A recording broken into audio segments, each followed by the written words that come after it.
Welcome to Destination Station. As always, I'm Destin. Welcome to my third episode in my series of 31 Days of Halloween. Today we're going to be talking about Zombieland Double Tap, or Zombieland 2, directed by Paul Fleischer, I believe, starring Woody Harrelson, Jesse Eisenberg, Emma Stone, and a couple of newcomers. We'll get into that in the review, but let's just talk about this real quick. Okay, it's been years, like 10 years, 9 years or something like that since Zombieland has came out. And I remember seeing Zombieland when it came out and everybody loved it because it was like a good, that was whenever like the zombie craze was coming back out. And it was fun. It was a fun movie for what it was, but I have not revisited that movie since it came out. It was good for what it was, but it was a one-time watch. It wasn't as funny as some people made it out to be. It did have some good humor. It had some good practical effects, some good zombie kills, which was always fun. And then you had The Walking Dead coming out, and that was becoming the craze. And you had all these zombie movies coming out that was just so getting big. I mean, zombies were just the thing at that time whenever The Walking Dead came out. And, and I feel like this movie, it's not bad. But I feel like it's too little, too late. It's definitely got the same type of humor. You got the director coming off of Venom, directing this, and I think Gangster Squad. I think he did that. I think that's on his filmography as well. But it's a fun movie. But did we really need a Zombieland sequel? No, we didn't. Especially not this late in the game. I wasn't ever bored while watching this movie, but I felt like a lot of the humor did not land, and they kind of redid the rules and all that kind of stuff, like they did at the beginning of Zombieland 1, like counting down the rules, cardio and all that kind of stuff, and they do that here, pretty much they do that all throughout the movie instead of just the beginning or the middle half. But where this movie goes, it really just doesn't go anywhere.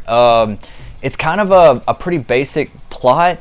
I felt like this probably would have got a lot more recognition, a lot more people. I think this would get a lot more people to see it if it came out on Netflix or something like that. And that's not me saying that's a bad movie, because Netflix is killing it lately and they have some really great content. I just feel like a property like this, it should have came out in the summer. I see why it came out in October or it's coming out in October, it's not out yet, is because of Halloween approaching and everything. But this type of movie I feel like is more of a summer movie. I feel like this should be more of a fun summer blockbuster rather than something that comes out around Halloween. And there are some good zombie kills in this movie. You do have some good cameos as far as you got Luke Wilson coming in. You see that in the trailer. I'm not giving away any spoilers. And Tom Middleditch, the guy from Silicon Valley.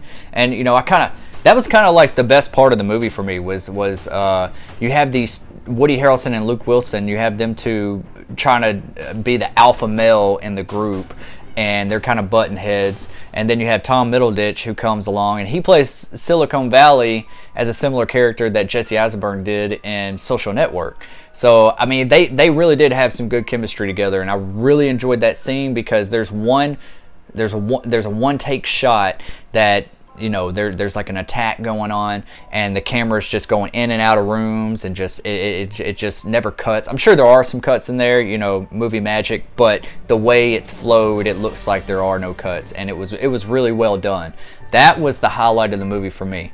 And then like the second half of where it goes, I really you have where Woody Harrelson, you have where Jesse Eisenberg is ready to, they're in the zombie apocalypse, and they're all living in the White House, and he kind of proposes to Emma Stone's character, and you got Abigail, what's her name? Abigail Breslin. I could be butchering her name. I can't remember. She's ready to leave the nest. She's older. She feels like she wants to live her life. She wants to enjoy it while she can, and so near the beginning of the movie, the two girls end up leaving the group. They end up leaving the group, and then Abigail finds a guy that she's interested in. It's in the trailer as well, so I'm not giving away any spoilers. And during this, and she runs off. Once the girls leave the group, you have Jesse Eisenberg. They come across Zoe Duche. I can't pronounce her last name. I think she's the daughter of Leah Thompson, the mom from Back to the Future, and she's been in some other stuff like Everybody Wants Some. That's where I really recognize her from, among other movies, but that's where I really started to notice her.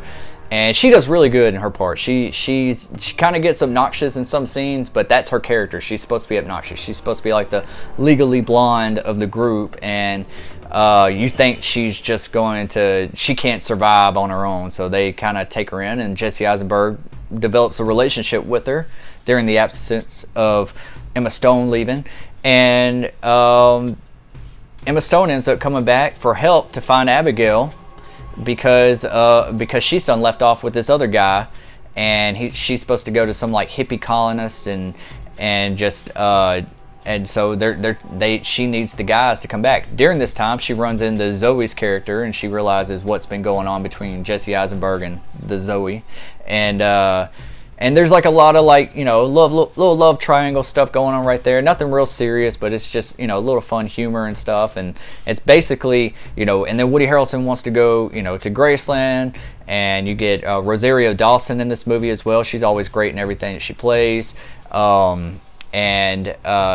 It's just, to me, the message behind the movie is very family. You know, home is not a place, it's the people that you live with. That's where home is. And that's kind of like the message behind this, but it's just still kind of like, okay, well, I wanted something a little bit more in this movie, like something, a reason to keep this franchise going. I don't know if there will be a third one. I'm sure it's going to be based off the success of this in the box office, but it was fun. It was fun. I wasn't bored. Not all the humor lands. Some of it was funny. I chuckled a couple times. And some of the kills are great. There's some bloody zombie kills. Some of them are really over the top CGI that kind of like, I was like, you know, I like it more whenever it's like practical effects when it comes to zombie stuff. But you know, give this movie a shot. I think it comes out on the 18th of this month, and I mean, it's a fun movie to go see. Go see it. I mean, if you like the first one, you'll like this one as well. I don't think it's as good as the first one. I think the first one was just kind of like a really good surprise, and I feel like this movie, you know, I feel like this movie just came out a little too late, and this movie should have came out, you know, 5, 6, 7 years ago, and I know they tried to get it started. I don't know the reasoning why they didn't get started on the project, but they finally made it. It's here. Enjoy it. It's something to watch around Halloween time, and it's a fun movie to watch. Just don't expect too much. Go in with a little bit of low expectations, and you'll have fun with it. Okay, I'm gonna get into a little bit of spoilers here, which I kind of tapped on spoilers a little bit, but a lot of this stuff was in the trailer. If you've seen the trailer, you pretty much know beat by beat from this movie. I mean, it's not, they didn't really hide anything from the trailers too much, but let's talk about, there is an after credit scene. There's actually two. There's one right after the movie ends, and then there's one at the very, very end of the credits, and it's, spoiler alert, turn this off if you don't want to know, it's Bill Murray, all right, and he's being interviewed about Garfield.